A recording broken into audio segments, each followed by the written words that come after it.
every aspect of my life is utterly immersed and overflowing with the juice of literature and the love of food.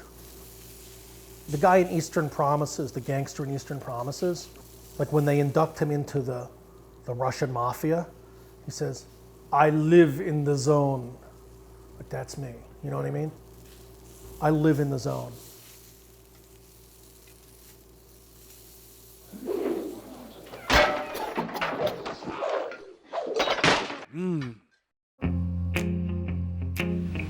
Your only chance to evacuate, your only chance to survive or evacuate is to leave with us. My name is Josh Ozersky. I am a food writer and food personality. I have a very intense, unique relationship with both food and the food world and the food media. I wrote a book about Colonel Sanders and a book about hamburgers. I write frequently for Esquire or the Wall Street Journal. I write a cooking column for RachelRay.com. And I do an event called Meatopia, which is a big meat-centric, Woodstock-like festival. Hi, I'm Josh Ozersky, and this is Ozersky TV. I'm like a B-list food personality, but like an A-list writer and like a C-list human being, you know? Childish. Puerile. I have no use for that. Here, take that. I don't want that. Next stop, the slaughterhouse. I'm very much a product of this kind of like post-apocalyptic literary scene, you know what I mean? There was like a million years of like food writers that were like professionals and like all they said, like, the peas are green, you know what I mean? Like, and they all professed to love MFK Fisher, like the most boring writer who ever lived.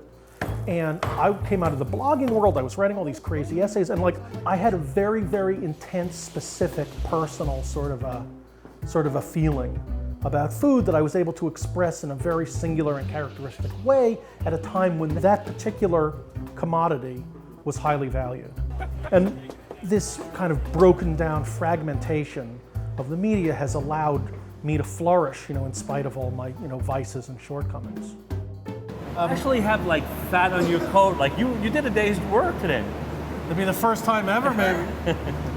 Anyway, in a city that's as diverse and busy and complex and Byzantine as New York is, particularly its food and restaurant world, I need to go out all the time. I wanted to give a very representative example, not only of my day-to-day life, but where I live. So I had my friend Tommy Walker, somebody I really love, totally outside of the food world or whatever, but then I was like outside of this like queer world that these guys all lived in, and like we really are, sort of papal nuncios to each other. Anthony showed up later, was late, because a restaurant called 42 in White Plains.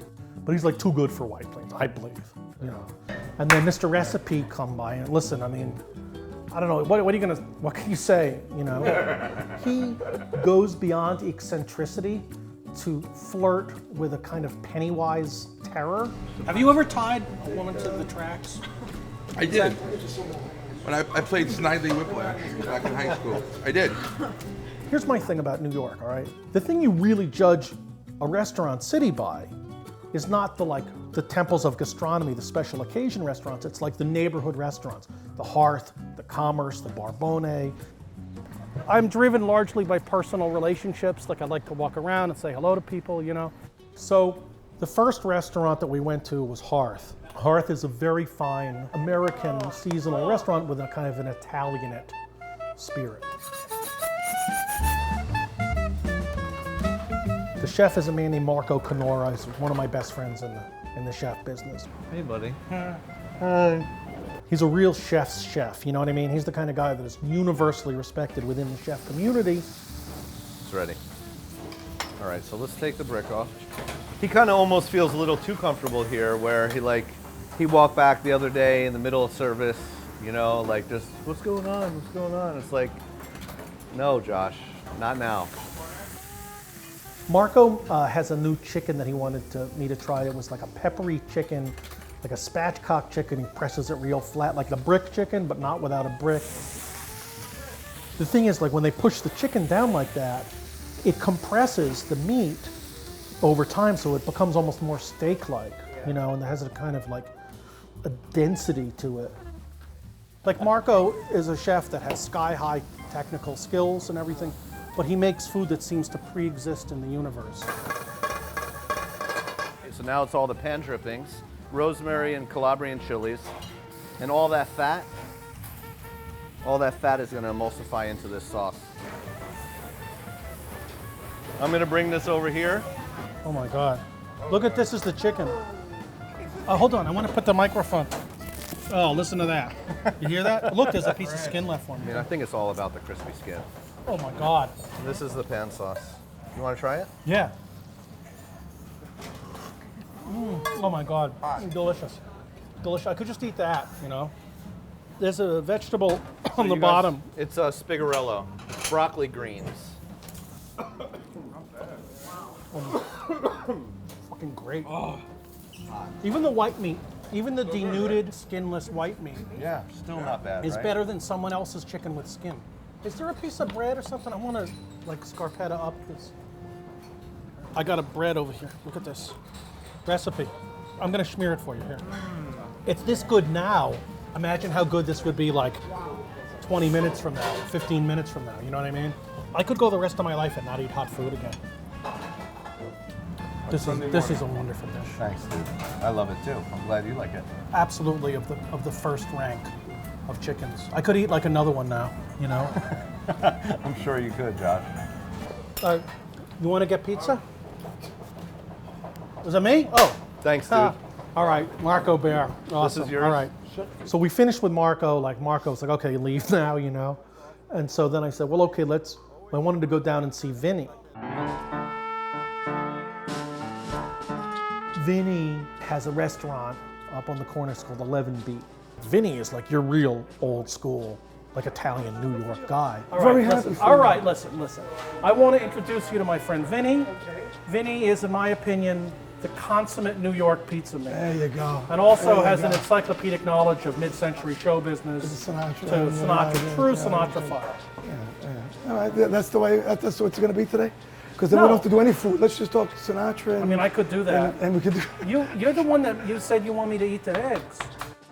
Vinny is just a great guy, and he wants me to eat this like old-time Italian thing I never heard of, which is eggs cooked in sauce.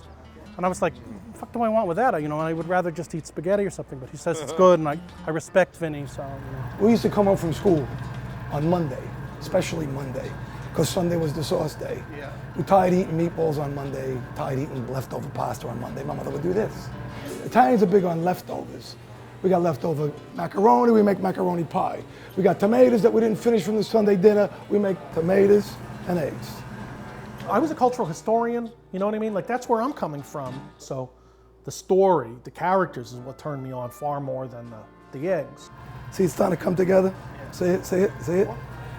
It is by far one of the ugliest looking dishes you're ever gonna see, but it's beautiful. See, this is the beauty of it. This is the money shot. That's the money shot. And that's it. That's tomatoes and eggs.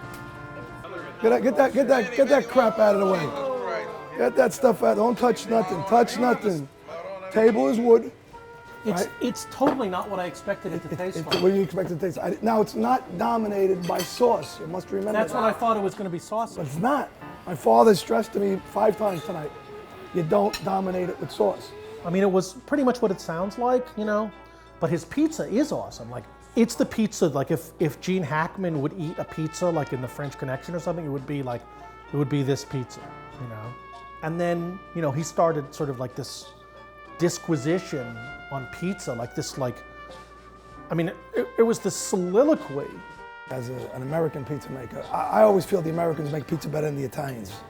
A lot of people feel that way because the Italian pizza is based on the vegetables, the product, not the tomato, not the cheese. They're not necessarily wrong. And this is your basic American. It's like you're the meat guy. It's a basic American hamburger. You know, you make it you start off with the best possible ingredients that I could possibly buy. So now I'm going to say, well, I can't blame the cheese. I can't blame the sauce. I can't blame the flour. Now it's up to us because there is no better cheese than grande cheese. I never heard him talk like that before. And in such an animated way and with such ardent, conviction, it was awesome. All right, troops, let's move on. Like Recipe's another one doesn't want to hide his light under a bushel. You know what I mean? Like you don't become Mr. Recipe because you want to like hang out on the sidelines. So like we're in there, like Av Shalochis, Recipe starts singing an opera. I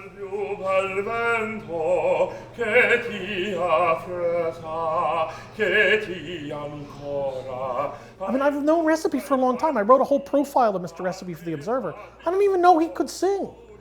So these kind of surprises, like sometimes they're disturbing and sometimes they're uplifting, but they all are revealing of hidden depths of character, complexity, and the false bottoms that characterize all weird people.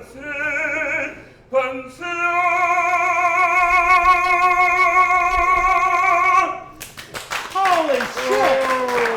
Holy shit! Forget about the food. Who knew? Who knew? So like Recipe did his whole thing out of nowhere, freaked everybody out. And then on B between 11th and 12th is my friend Alberto has got a restaurant called Barbone. One of my many failure events, I did a industry night at the Brindle Room. I'd be there, host it, right? I came over the first night, what did I say?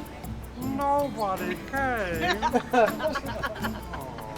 What happened, Josh? I tried to do something, but nobody came. Can I have a bourbon? A double bourbon. He's an Albanian guy from Kosovo.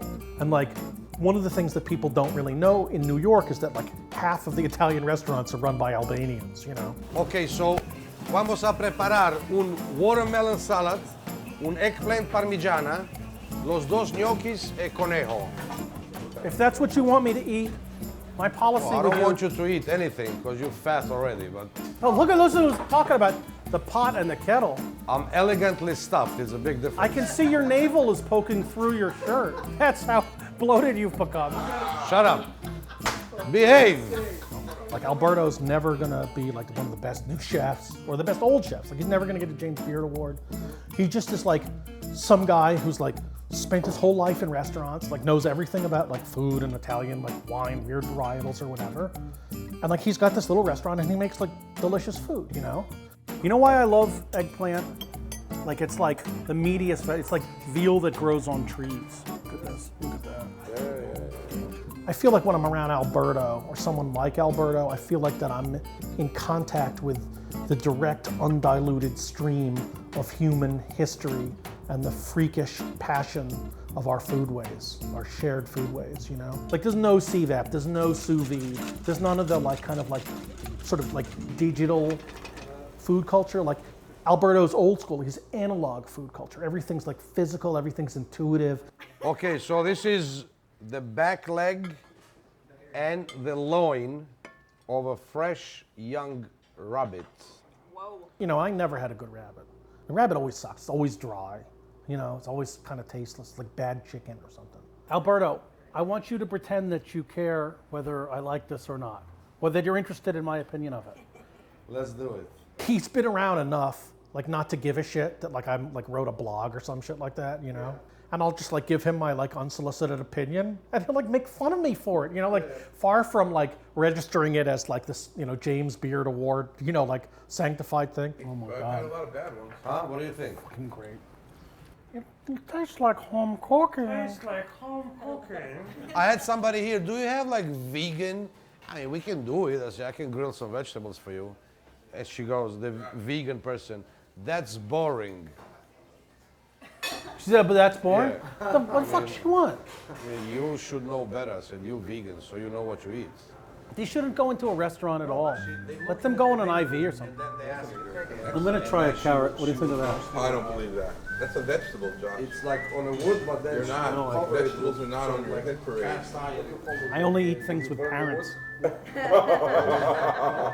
guy's not only a great chef, he's a character and a half, he's a great host. You know what? I want to make a toast to Alberto and all the other great New York restaurateurs, food guys, Or not pizza on the men. map, but thanks to Josh Ozersky. No, thanks. No, I'm just lucky that I know them. Here's to the New York food guys. I agree. Skål, if nothing, but zdrowia. Thank you guys. Thank you for coming. The great chef/restaurateur. All right. And Hitman at the same time. Thank And you. Albanian hitman.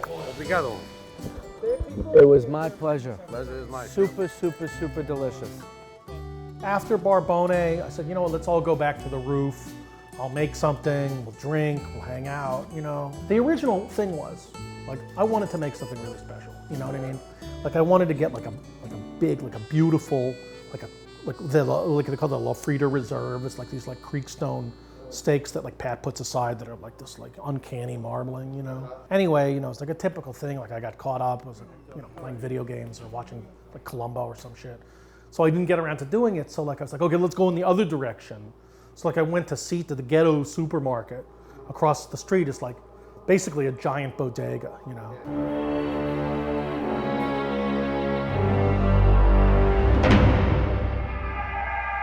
First thing that we're gonna want to get is bacon. The thicker the better. You can see it's like, this is like the supermarket bacon, like it's all watery. It's like Play-Doh, but that's all right.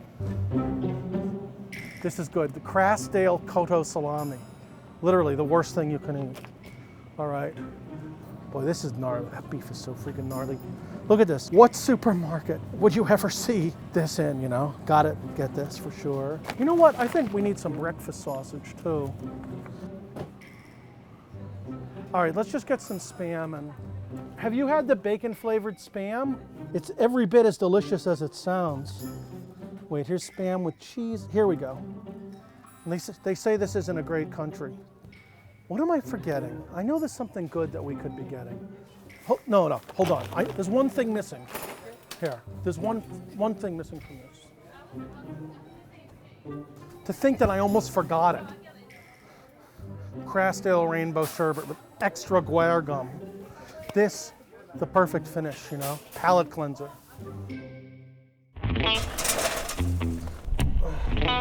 Burn, baby, burn. All right, two-zone, even distribution, gray and black. So let's sear off the Spam like this. This is nice, it's fatty, so we'll get nice flare-ups, you know? Yeah, let it work. No, I'm very serious. You know what I mean? Like it's not all bogus. Like I really am, like as a barbecuer and as a grill cook, I love to cook and I do it well. I mean, I've done demos, videos, whatever. I really know what I'm doing. And I really do know about meat. And instead I served them like vile, like nasty, like sausages composed entirely of lard and bungholes. I felt bad. And it was like gonna be this ironic, you know, triumph of like culinary primitivism, but instead it just sucked. Look, it still has the rind on it. This really is brutal. Okay, so like this is the worst food in the world made as badly as possible. So like then Mr. Recipe's like, this is like the finest powders like extracted from the tears of Vietnamese orphans or something. It's really nice. Brings out the flavor of the pork. And gives it a really kind of like cha-cha-cha kind of, you know, excitement to it. I have a problem with spots, like I get little spots and stains. I don't have that many shirts left. Like this is like practically the only polo shirt I have left because they all had like spaghetti fall on it or something. It's not something I'm proud of. And then I was cooking and you know what's gonna happen. So like I took off my shirt, but I didn't mean it as a you know, pièce de théâtre or something. You know, it was like just, you know, I was dirty and hot, you know, that's so. But I won't deny that there was a certain kind of like Coney Island freak show element to it as well. Want a little bit of grilled meat, little boy, huh? I'll give you some bacon, a little chicken. Serve this as a like steak style. Greasy, delicious. In that order. Salty. Salty, you know? Come with me and share this barbecue. You will love it. See you soon. Look, there's all these weird people, and I'm a weird person, and I just try to pull it all together in the spirit of eating and writing.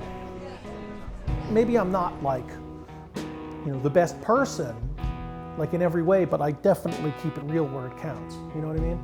Say whatever you want about me, You know, go to the IRS or the Justice Department or Homeland Security, but don't go to whoever regulates people using propane in outdoor cooking events or shitty meat in meat festivals. All right.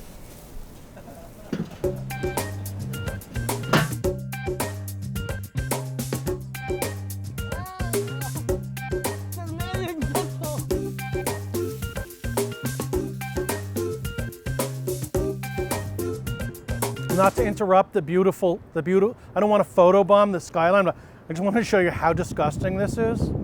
Look at that. That's what your vein will look like after you eat this. But it is good.